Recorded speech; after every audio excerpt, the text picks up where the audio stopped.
دونوں دروازے کی طرف بھاگے، آگے یوسف، پیچھے زلیخا، اور عورت نے ان کا کرتا پیچھے سے پکڑ کر جو کھینچا تو پھاڑ ڈالا، اور دونوں کو دروازے کے پاس عورت کا خاوند مل گیا۔ تو عورت بولی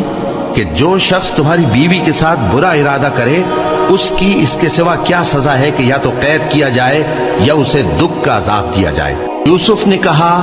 اسی نے مجھ کو اپنی طرف مائل کرنا چاہا تھا، اور اس کے خاندان میں سے ایک گواہ نے گواہی دی کہ اگر اس کا کرتا آگے سے پھٹا ہو تو یہ سچی اور یوسف جھوٹا ہے، اور اگر کرتا پیچھے سے پھٹا ہو تو یہ جھوٹی اور وہ سچا ہے۔ سو جب اس کا کرتا دیکھا تو پیچھے سے پھٹا تھا، تب اس نے زلیخا سے کہا کہ یہ تمہارا ہی فریب ہے، اور کچھ شک نہیں کہ تم عورتوں کے فریب بڑے بھاری ہوتے ہیں۔ یوسف، اس بات کا خیال نہ کر، اور زلیخا تو اپنے گناہ کی بخشش مانگ، بے شک خطا تیری ہی ہے۔ اور شہر میں عورتیں گفتگویں کرنے لگیں کہ عزیز کی بیوی اپنے غلام کو اپنی طرف مائل کرنا چاہتی ہے، اور اس کی محبت اس کے دل میں گھر کر گئی ہے، ہم دیکھتی ہیں کہ وہ کھلی گمراہی میں ہے۔ پھر جب زلیخا نے ان عورتوں کی گفتگو جو حقیقت میں دیدار یوسف کے لیے ایک چال تھی سنی، تو ان کے پاس دعوت کا پیغام بھیجا اور ان کے لیے ایک محفل مرتب کی، اور پھل تراشنے کے لیے ہر ایک کو ایک ایک چھری دی، اور یوسف سے کہا کہ ان کے سامنے آؤ۔ جب عورتوں نے ان کو دیکھا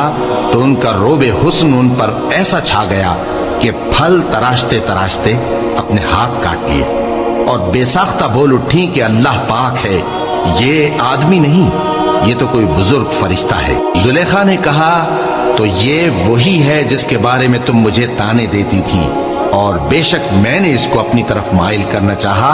مگر یہ بچا رہا، اور اگر یہ وہ کام نہ کرے گا جو میں اسے کہتی ہوں تو قید کر دیا جائے گا اور ذلیل ہوگا۔ یوسف نے دعا کی کہ پروردگار، جس کام کی طرف یہ مجھے بلاتی ہیں اس کی نسبت مجھے قید پسند ہے، اور اگر تو مجھ سے ان کے فریب کو نہ ہٹائے گا تو میں ان کی طرف مائل ہو جاؤں گا اور نادانوں میں سے ہو جاؤں گا۔ پس ان کے رب نے ان کی دعا قبول کر لی اور ان سے عورتوں کا داؤں ٹال دیا،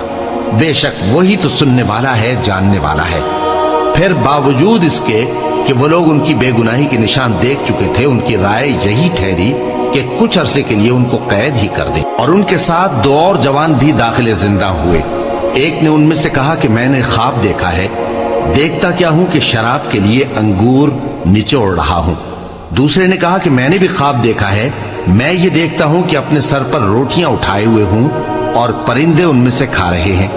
تو ہمیں ان کی تعبیر بتا دیجئے کہ ہم تمہیں نیکوکار دیکھتے ہیں۔ یوسف نے کہا کہ جو کھانا تم کو ملنے والا ہے وہ آنے نہیں پائے گا کہ میں اس سے پہلے تم کو اس کی تعبیر بتا دوں گا۔ یہ ان باتوں میں سے ہے جو میرے پروردگار نے مجھے سکھائی ہیں۔ جو لوگ اللہ پر ایمان نہیں لاتے اور آخرت کا انکار کرتے ہیں، میں نے ان کا مذہب چھوڑ دیا ہے، اور میں اپنے باپ دادا ابراہیم اور اسحاق اور یعقوب کے مذہب پر چلتا ہوں۔ ہمیں شایع نہیں ہے کہ کسی چیز کو اللہ کے ساتھ شریک بنائے، یہ اللہ کا فضل ہے ہم پر بھی اور لوگوں پر بھی، لیکن اکثر لوگ شکر نہیں کرتے۔ اے میرے قید خانے کے رفیقو، بھلا کئی جدا جدا آقا اچھے یا اللہ جو اکیلا ہے سب پر غالب ہے؟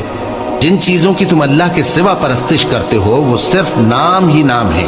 جو تم نے اور تمہارے باپ دادا نے رکھ لیے ہیں، اللہ نے ان کی کوئی سند نازل نہیں کی۔ سن رکھو کہ اللہ کے سوا کسی کی حکومت نہیں ہے، اس نے ارشاد فرمایا ہے کہ اس کے سوا کسی کی عبادت نہ کرو، یہی سیدھا دین ہے، لیکن اکثر لوگ نہیں جانتے۔ اے میرے قید خانے کے رفیقو، تم میں سے ایک جو پہلا خواب بیان کرنے والا ہے وہ تو اپنے آقا کو شراب پلایا کرے گا،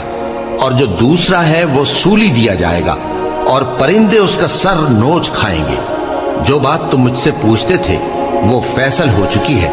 اور ان دونوں میں سے جس کی نسبت یوسف نے خیال کیا کہ وہ رہائی پا جائے گا، اس سے کہا کہ اپنے آقا سے میرا ذکر بھی کر دینا۔